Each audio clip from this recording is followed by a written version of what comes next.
previous modules, we've discussed effective instructional practices, building relationships, and the instructional environment.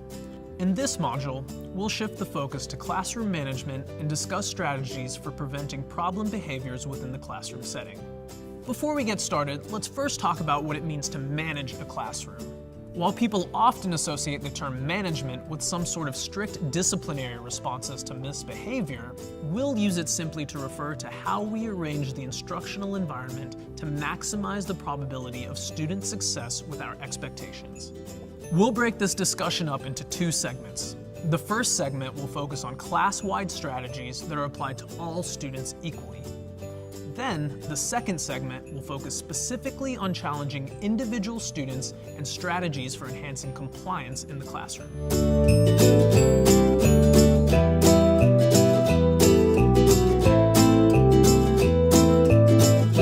All effective classroom teachers use some sort of management procedures to enhance student success. Some classrooms require complex systems, while others are able to have success with a minimum of attention to overt management.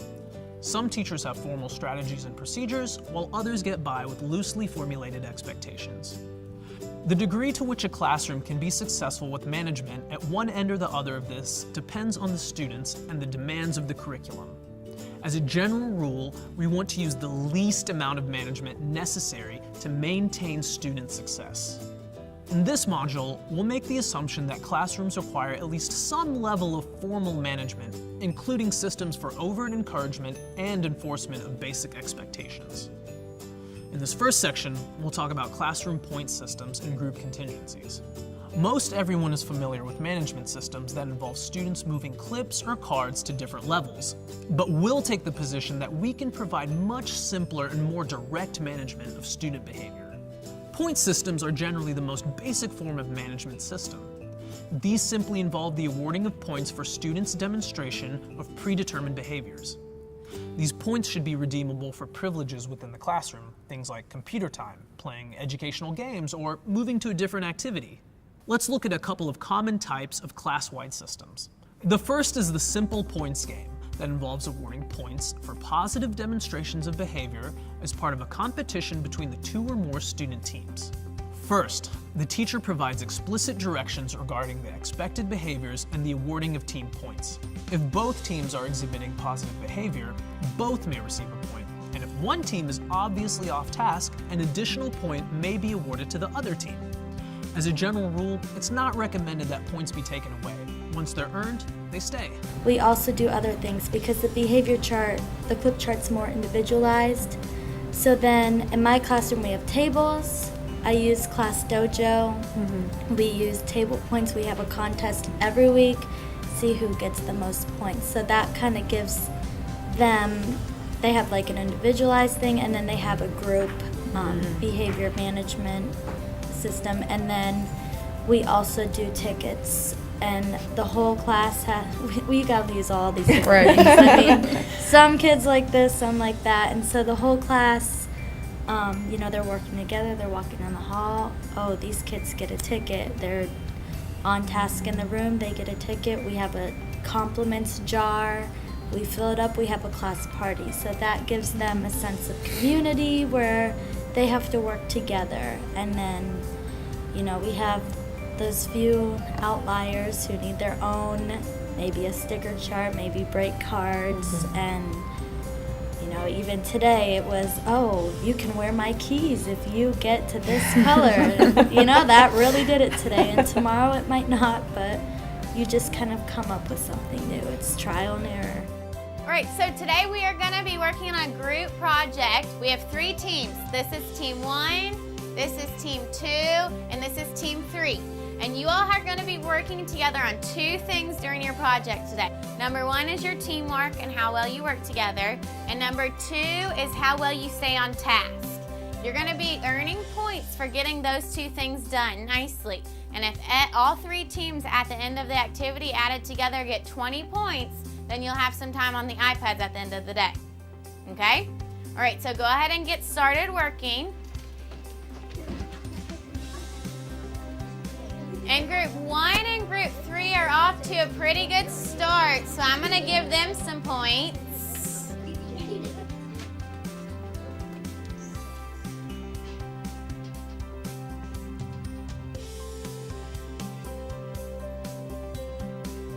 I like how you're drawing your circles and showing your work. Good job, keep that up. I really like how well everybody's working, so I'm gonna give each of you 2 points for working well as a team and staying on task. Good job.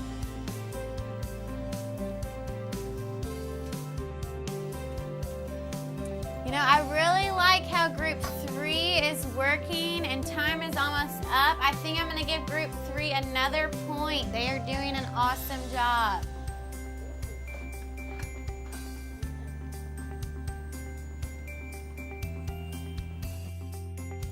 All right, guys, we are at 19 points and our time is almost up. It's almost up, but we really want to get to 20 to see if we can get that prize at the end of the day. And everybody looks like we're working on teamwork and working together and staying on task really well. So I'm going to give each team 1 more point, which means we will get to 20 and earn our prize at the end of the day. All right, so this is what I need for you to do. I need you to close up your notebooks. I need you to put your pencils away. And when we get out on the iPads, we're going to be working on Dreambox, okay? Clear off your desk so we can get them out. In a variation of the points game, the teacher can play against the entire room, so that when there's misbehavior, the teacher gets a point. Older students may find the points game to be a bit too juvenile, but they will often work within a point system for privileges. In this simple point system, the class as a whole receive points towards some goal. Note, there's no competition here. It's simply a matter of the class meeting a goal for total points. Again, this begins with explicit instruction regarding the behaviors that warrant points and the designation of the goal. Let's watch how a simple point system is run in a classroom. Okay, hands up. And let's see if my angels can fly to your tables, okay? The first table ready with their heads down. Get a cone. You ready?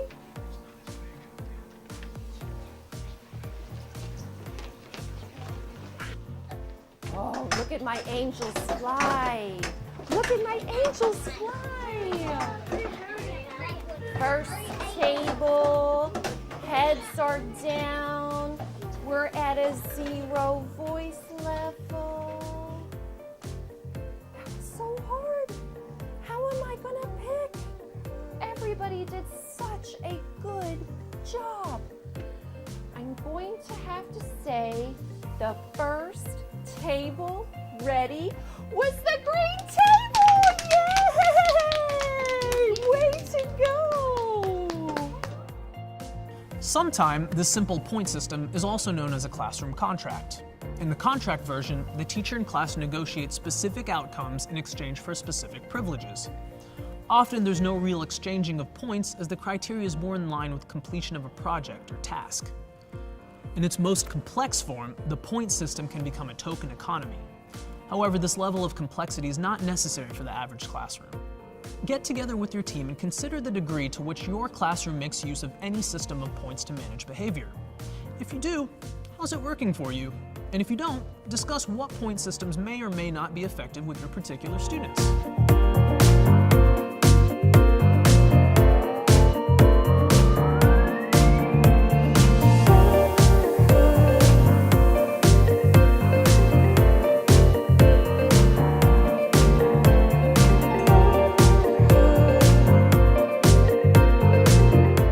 Point systems are simple and can be used across the entire classroom. Sometimes strategies are necessary specifically to promote student compliance.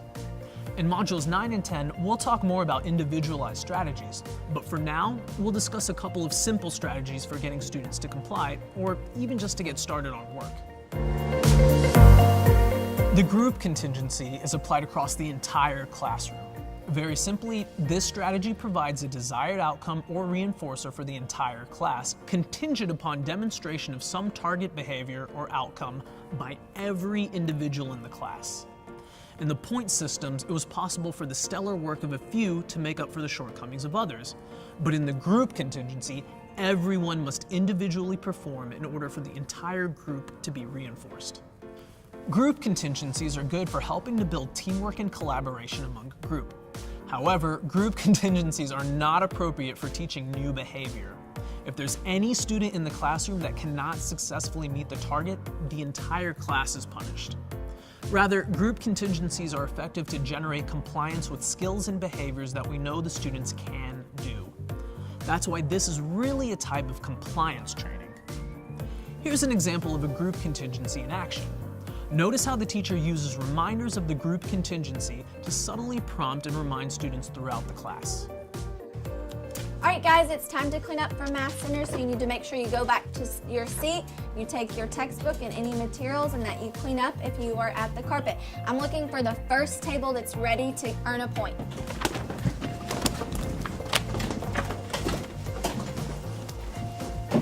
All right, thank you, Brooklyn. Thank you. Zariah's table is ready. Sochi's table is ready. Isaac's table is ready. Thank you very much. And you all have earned 5 minutes to do a game. In this case, it worked. But what if there was a student that purposefully refused to comply as a way of getting negative attention from peers? I'm sure you've seen these students. They thrive on peer attention, even if it's negative. But when the contingency is put into place, these types of students may even stand and comment to all that they will not complete the task, so the entire class will suffer. First, if you have a student that you know is like this, do not use a group contingency. It's a setup for failure for everyone. Second, if you put a contingency in place and a student responds in this way, the teacher should calmly state that it's okay and the particular student will not be a part of the contingency and will not be eligible for the reinforcer. Take a look at how this teacher handles the situation. All right, guys, it's time to clean up for Math Center, so you need to go back to your seat, put everything away, and I'm looking for tables that are ready to go to earn points. Thank you, Dylan. All right, Datavion, center time is over, so it's time to go back to your seat, okay? Thank you. Zariah, center time is over. It's time to put your Chromebook away. I'm sorry, but it's time to put your Chromebook away. And if you put it away, we'll be able to play a game. And if not, you'll have to watch us play. Well, let's make a good choice, okay?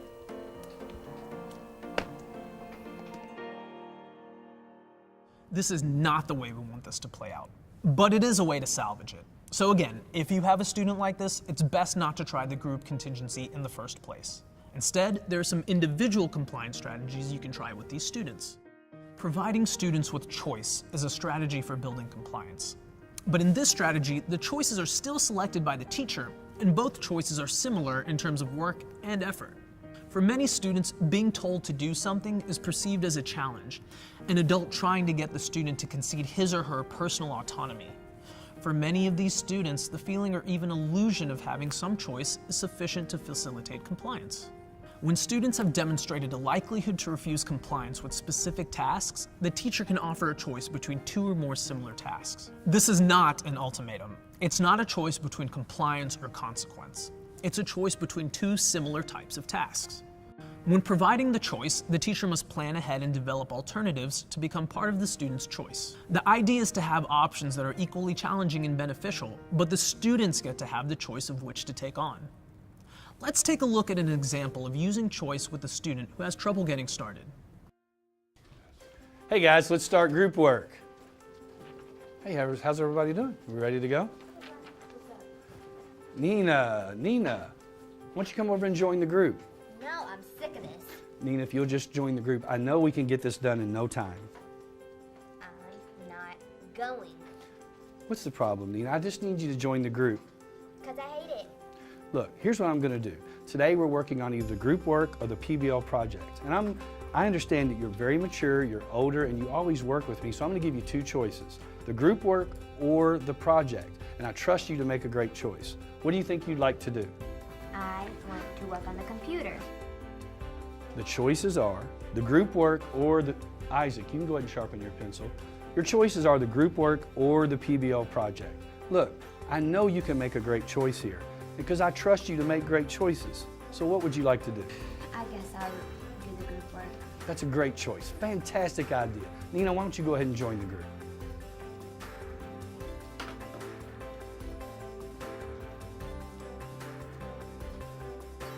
Note that the teacher didn't directly respond to the student's request. They simply restated the available choices. In this next example, the teacher can feel that the class is beginning to slip in its attention to task and group projects and is using a form of choice across the entire class. All right, guys, it's time for math. And I know that it's not your favorite, but I'm going to give you a couple options today, okay? You can do Extra Math, you can do Khan Academy, or you can do Dreambox. Does that sound okay? All right, guys, get to work.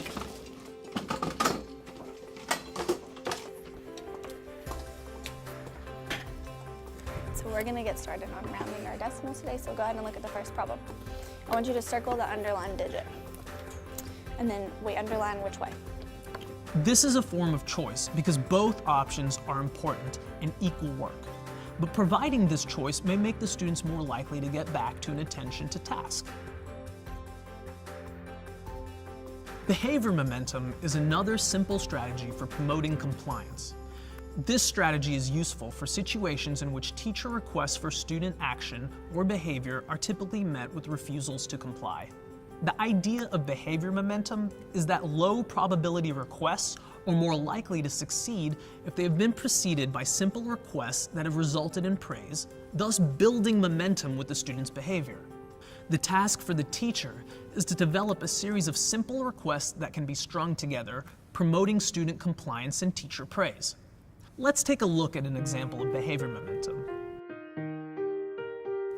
All right, so if you have the blank piece of notebook paper, you are the journalist, okay? So you're gonna be asking questions and the interviewee is going to be answering those questions. Keep the paper kind of in between both of you so you can both see, and you can write down the number of the question you're asking. That way we're not confused, okay? And then when I say switch, you're gonna switch roles and that blank piece of paper will be turned over, it'll go to your partner, and then your partner is going to be the journalist. Everybody clear? All right, let's get going. Hey, tonight, what's going on? I don't want to do this. Why don't we want to do this? I just don't want to do this. Jamel, can you work? Thank you, honey. What about this don't you want to do? Because this is our practice for our project that we're doing all this 6 weeks.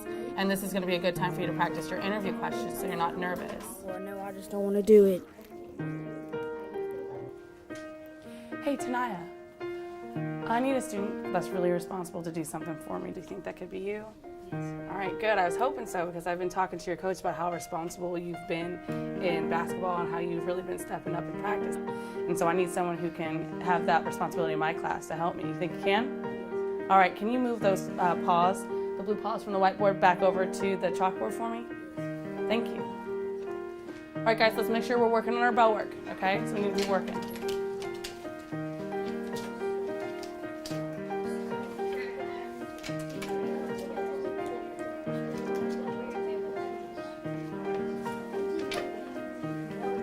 Hey, Janiyah, thanks for doing that for me. I know it takes a lot of responsibility sometimes to do things that I ask, and I really appreciate it. And I see that you are becoming more responsible, and I'm really, really proud of you. And you know, that's our classroom reward system, so I only trust students who are really responsible to move those paws because I could mess up another class's score.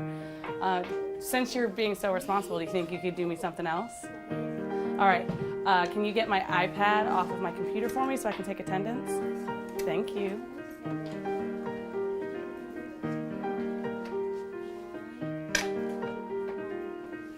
Thank you so much, Janiyah. Hey, thank you for being so responsible and getting that. You know, I don't let everyone go back there, but I trust my responsible students to do things for me. And, you know, you started off the day really great, and I'm excited to see how responsible you are with this project because, you know, that's a lot of our grade. And I'm excited to see that you be a leader and to take that leadership responsibility. You think you're going to do awesome later, too? Even if this does not work, it's still a very low-effort strategy and worth a try. In a variation of behavior momentum, compliance across the entire class can be improved simply by praising students' behaviors prior to instruction. This is also closely related to what we've already talked about in regard to teacher-student relationships. I love how Daniel is ready. Great job, crisscross applesauce. Adriana, you are ready. You have a bubble in your mouth. Give me 5. Look at Diego. Diego, shine your halo. I love how you're ready. You have your hands in your lap. Daniel, give yourself a pat on the back. You are ready to learn. goodness, Aura, what a wonderful, wonderful job. Can you give yourself a big hug? I love how you're ready. You have your legs crossed. You have your hands in your lap. And you have a beautiful smile. Shine your halos. Beautiful job, beautiful. As with the more formal types of behavior momentum, this strategy requires very low effort from the teacher and, if nothing else, promotes positive relationships. Get together with your team and consider how you typically promote compliance in your classroom. Do you use any of these strategies? Discuss how these strategies need to be altered or tweaked to be effective with your students.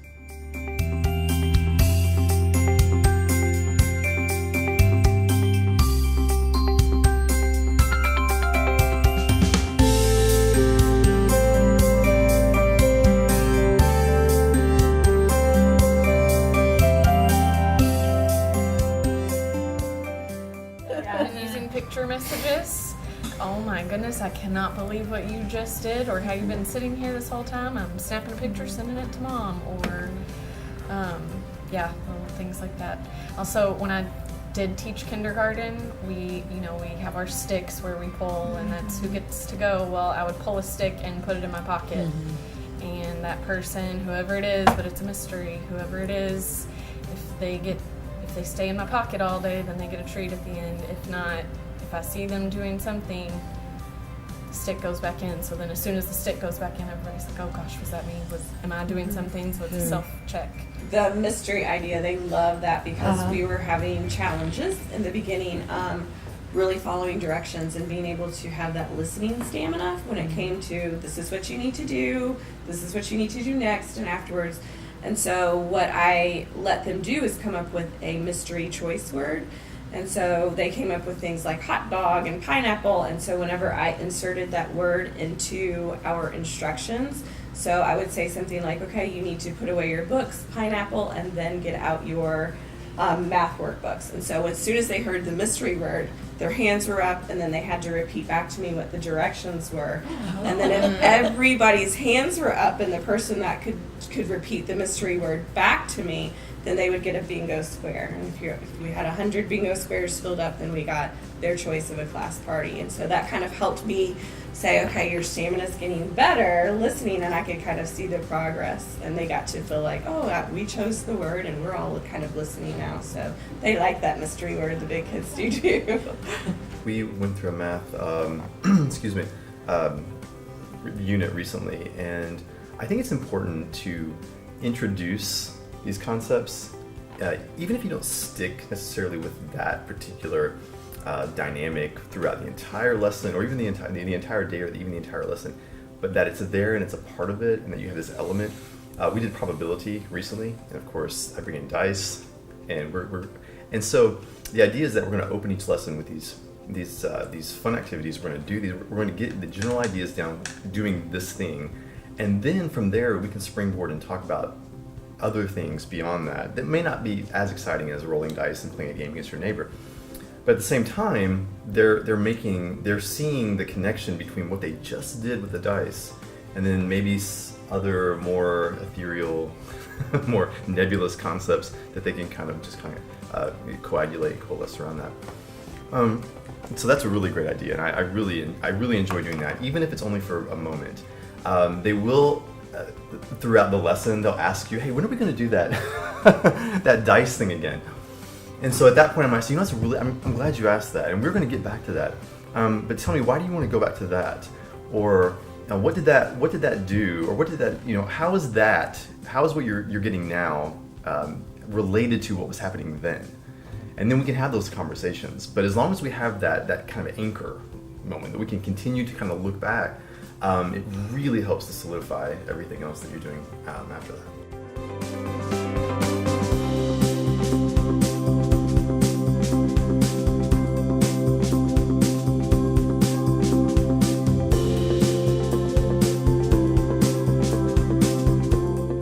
Between now and your next monthly meeting, try using at least one of these strategies described in this module. Be prepared to describe your experiences with this at the start of the next meeting.